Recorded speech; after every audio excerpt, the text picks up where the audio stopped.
Sáàmù orí kẹẹ̀ẹ́dógún. Olúwa, ta ni yóò máa ṣe àtìpó nínú àgọ́ rẹ? Ta ni yóò máa gbé ní òkè mímọ́ rẹ? Ẹni tí ń rìn déédé tí ó sì ń sọ òtítọ́ láti inú ọkàn rẹ̀, tí kò fi ahọ́n rẹ̀ sọ̀rọ̀ ẹni lẹ́yìn, tí kò ṣe ibi sí aládùúgbò rẹ̀, tí kò sì sọ̀rọ̀ ẹ̀gàn sí ẹnì kejì rẹ̀. Ní ojú ẹni tí ènìyàn kénìyàn di gígàn, ṣùgbọ́n ó bọ̀wọ̀ fún àwọn tí ó bẹ̀rù Olúwa. Ẹni tí ó búra sí ibi ara rẹ̀, àní tí kò sì yí padà, tí ó ń yáni lówó láìsí èlé, tí kò sì gba àbẹ̀tẹ́lẹ̀ lòdì sí aláìlẹ́ṣẹ̀.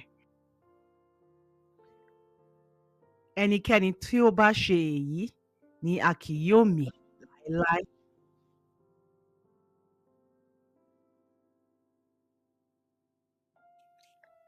Sáàmù orí kẹrìndínlógún. Pa mí mọ́ Ọlọ́run, nítorí nínú rẹ ni ààbò mi wà. Mo sọ fún Olúwa, ìwọ ni Olúwa mi. Lẹ́yìn rẹ, èmi kò ní ire kan. Sí àwọn ènìyàn tí ó wà ní ayé, àwọn ni ológo nínú èyí tí ayọ̀ mi wà.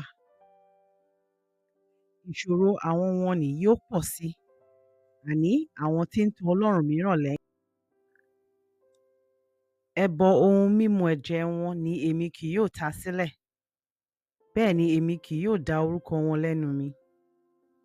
Olúwa ni ìpín mi tí mo yàn àti àgò mi. Ó ti pa ohun tí í ṣe tèmi mọ́. Okùn ààlà ilẹ̀ ti bọ́ sí ọ̀dọ̀ mi ní ibi dídára. Nítòótọ́, mo ti ní ogún rere. Èmi yóò yin Olúwa, ẹni tí ó gbà mí ní ìyànjú. Ní òru, ọkàn mi ń bá mi sọ̀rọ̀. Mo ti gbé Olúwa síwájú mi ní ìgbà gbogbo. Nítorí tí ó wà ní ọwọ́ ọ̀tún mi, a kì yóò mì mí. Nítorí èyí, ọkàn mi yọ̀, ahọ́n mi pẹ̀lú ń fò fáyọ̀. Ara mi pẹ̀lú yóò sinmi ní ààbò.